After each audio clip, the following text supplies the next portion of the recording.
Proses verifikasi syarat dukungan bagi bakal calon kepala daerah atau Jakada Perseorangan di Trenggalek segera memasuki tahap verifikasi faktual atau VERFAK. VERFAK ini dijadwalkan akan berlangsung dari 21 Juni hingga 4 Juli 2024. Verifikasi ini akan memastikan keabsahan dukungan yang dinyatakan memenuhi syarat dalam tahap administrasi.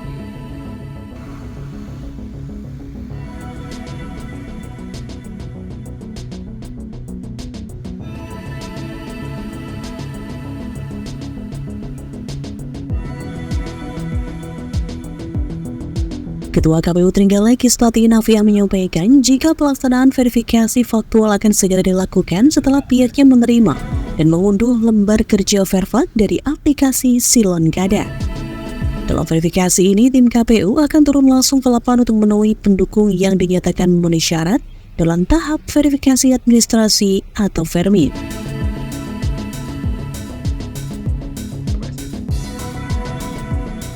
Mengenai pelaksanaan VERFAK oleh Panitia Pemilihan Kecamatan atau PPK atau Panitia Pemungutan Suara atau PPS, Kistati menyatakan bahwa hal tersebut masih dalam pembahasan, sehingga jumlah pendukung yang tersebar tidak merata di setiap kecamatan.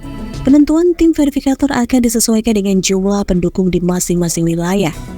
Artinya pelaksanaan VERFAK bisa dilakukan oleh PPK atau PPS tergantung pada jumlah pendukung yang tersebar di setiap kecamatan.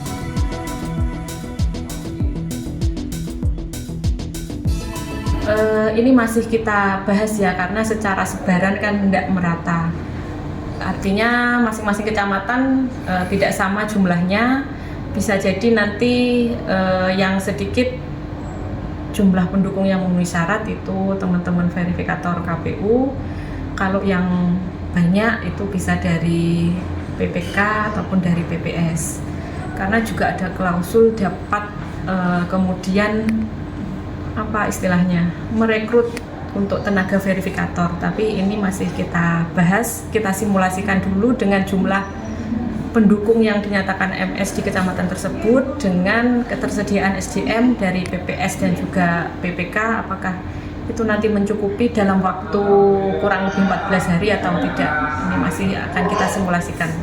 Ketika pendukung yang dinyatakan memenuhi syarat itu tidak bisa ditemui, kita langsung berkoordinasi dengan LO untuk kemudian bisa dikumpulkan di salah satu tempat yang disepakati, bisa di kantor desa atau di tempat lain yang disepakati, untuk kemudian teman-teman verifikator bisa mendatangi di situ.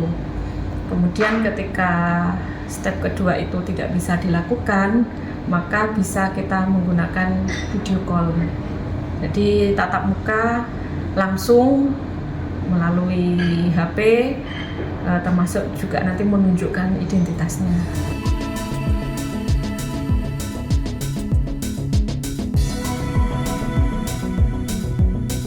KPU Trenggalek juga masih akan mempertimbangkan apakah masih merekrut tenaga verifikator tambahan atau tidak.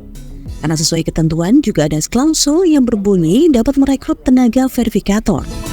Memastikan seluruh pendukung yang memenuhi syarat dapat diverifikasi, KPU Trenggalek menyiapkan beberapa metode. Jika pendukung tidak dapat ditemui secara langsung, KPU akan berkoordinasi dengan license officer atau LO bakal calon perseorangan untuk mengumpulkan pendukung di lokasi yang disepakati, seperti halnya di kantor desa. Jika metode ini tidak memungkinkan, verifikasi juga bisa dilakukan melalui video call dengan menunjukkan identitas.